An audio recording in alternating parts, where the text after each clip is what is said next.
তারা বলতে পারবে। আমি কিন্তু কাউকে জিজ্ঞাসা করে দেখি। এখন যদি গন্ধ পায় তাহলে বোঝা গেল যে যারা খায় তাদেরকেও গন্ধ লাগে, আর ফেরেশতাকে গন্ধ লাগে না? লাগে না। হ্যাঁ, মুহাম্মদ রাসূলুল্লাহ সাল্লাল্লাহু আলাইহি ওয়াসাল্লাম বলেছেন, তোমাদের মধ্যে যে ব্যক্তি কাঁচা অবস্থায় পেঁয়াজ খাবে অথবা কুররাত খাবে অথবা রসুন খাবে সে যেন মসজিদে না আসে।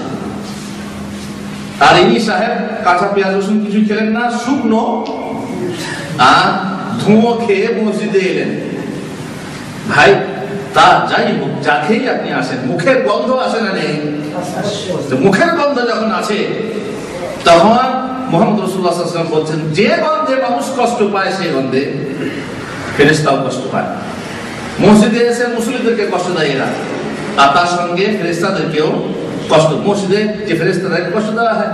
আর তাছাড়া আপনার সাথে যে সব সময় ফেরেশতা থাকেন কিরামান কাতিবিন, তারা কষ্ট পায়।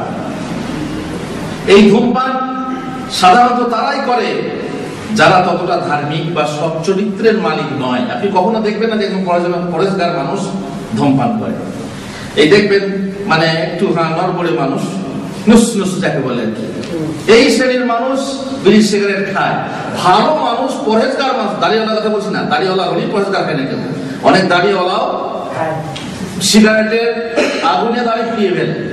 হ্যাঁ, যেমন তার ধূমপান বুঝতে পারবেন, তার টেলিকোটে জামা থাকে, তো জামাতে দেখবেন কোথাও কোথাও ফুটো হয়ে আছে, বুঝতে পারবেন যে হ্যাঁ ওই মাল।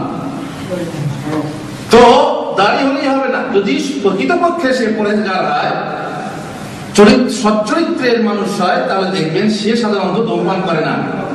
ধূমপান আপনারা যে ভালো জিনিস খান, আমার বোঝা গেল জিনিসটা পবিত্র নয়, তাহলে তো ভালো খেত। ধূমপান যে জিনিসটা, বিড়ি সিগারেট খাওয়া, আপনারা যে ভালো জিনিসগুলো খান, সুন্দর সুন্দর ফল ফ্রুট খান, ভাতরুটি খান, খুব ভালো ভালো খাবার তৈরি করে খান, সেই জিনিস কি বাথরুমের ভিতরে খেতে পারবেন? যাবেন খেতে? আপনি পায়খানা করছেন, পায়খানা করতে করতে খেতে পারবেন? অবশ্যই না। ভালো জিনিস কোন সময়ে বাথরুমের ভিতরে খাওয়া যাবে না, পায়খানা করতে করতে খাওয়া যাবে না। এমন কোন জিনিস আছে যে জিনিস বাথরুমের ভিতরে খাওয়া যায় আর পায়খানা করতে করতেও খাওয়া যায়?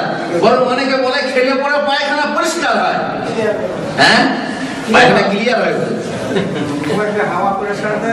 যে জিনিস নোংরা জায়গায় খাওয়া যায়, অপবিত্র জায়গায় খাওয়া যায়, সেই জিনিস পবিত্র না অপবিত্র? এখান থেকে বোঝা গেল যে বিড়ি সিগারেট ইত্যাদি অপবিত্র জিনিস। গুলো দেখবেন, হ্যাঁ, পায়খানা নোংরা স্থানে ধূমপান করে।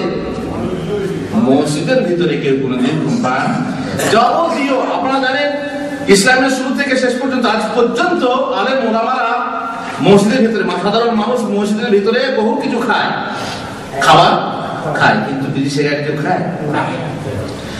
ইমাম সাহেব যদিও ধূমপান করে লুকিয়ে লুকিয়ে মসজিদের ভিতরে, এমন ইমাম সাহেব আছে নেই? আছে, পাড়া গ্রামে এমন ইমাম সাহেব আছে যে ইমাম সাহেব বিড়ি সিগারেট খায়, সে কিন্তু পরেশগার নয়। চাকরি তাকে দেওয়া হয়েছে।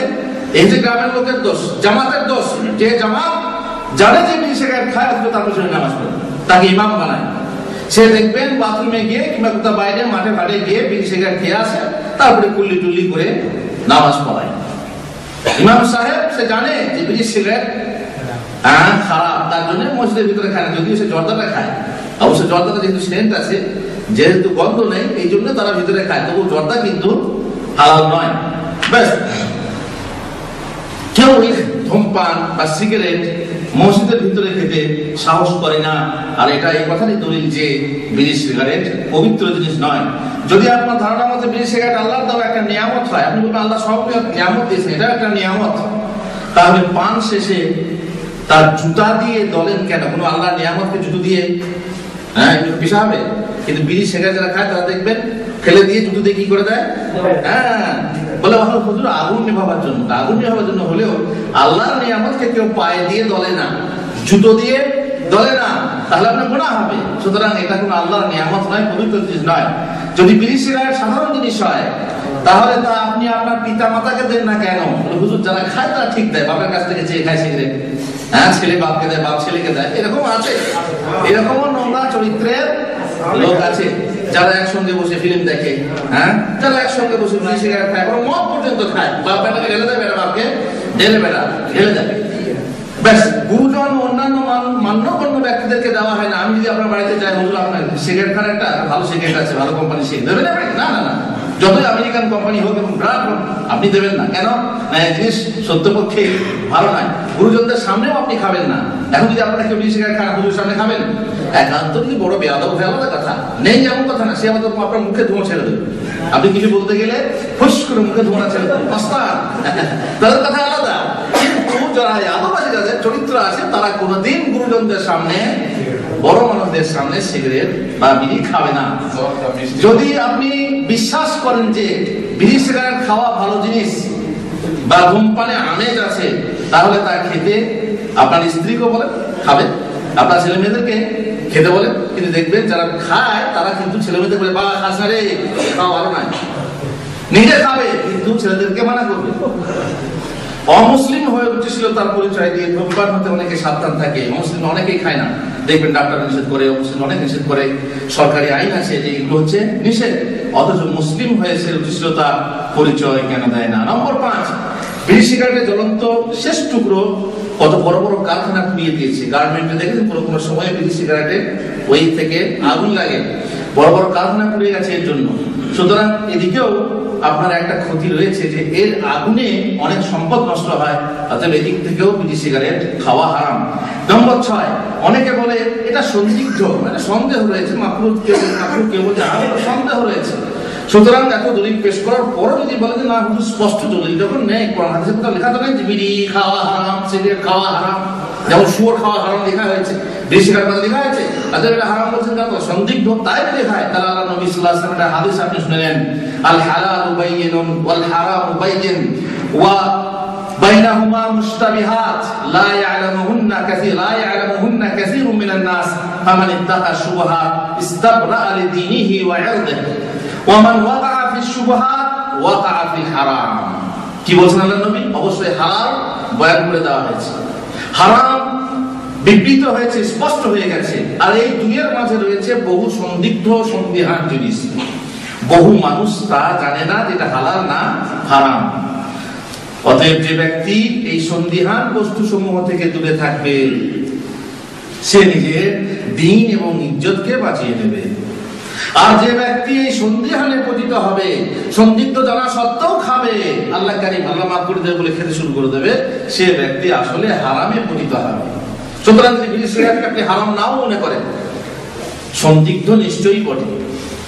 ইখতিলাফ যখন করেছেন, ওই ছোট হুজুরদের কথা যদি আপনি ইখতিলাফ মনে করেন, যারা মাকরুহ বলছে তাদের কথা যদি আপনি ইখতিলাফ মনে করেন, ঠিক আছে, ইখতিলাফ যখন হলো তাহলে এটা সন্দিগ্ধ হলো, তাহলে আপনি এই দলিল অনুযায়ী বিড়ি সিগারেট খাওয়া ছেড়ে দেন, যেখানে মুহাম্মদ রাসূলুল্লাহ সাল্লাল্লাহু আলাইহি ওয়াসাল্লাম বলছেন যে তোমরা সন্দিগ্ধ জিনিস থেকে দূরে থাকো, কারণ সন্দিগ্ধ জিনিস ব্যবহার করলে সে হারামে পড়ে। নম্বর 7, অনেকে বলে থাকে বিড়ি সিগারেট পান করা মাকরুহ।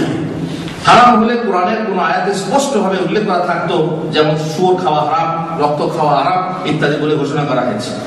আপনি তাকে বলুন, তুমি যে ভাত মুড়ি খাচ্ছ, আম জাম আঙ্গুর ফল এসব খাচ্ছ, তা হালাল না হারাম? ভাত মুড়ি আম জাম হালাল না হারাম? হালাল। এ কথা কি কোরআনে আছে? আছে? আম হালাল, জাম হালাল, ভাত হালাল, মুড়ি হালাল আছে? আপনি বলুন, ভাত মুড়ি আম জাম যে হালাল, সে ব্যাপারে আল্লাহ স্পষ্ট করে ঘোষণা করেননি। যেমন কতক শ্রেণীর খাদ্যকে হালাল বলে ঘোষণা করেছেন, গরুর মাংস হালাল, উট খাওয়া হালাল বলেছেন না? বলেননি। কিন্তু ভাত মুড়ির কথা, আম জামের কথা বলেননি। সুতরাং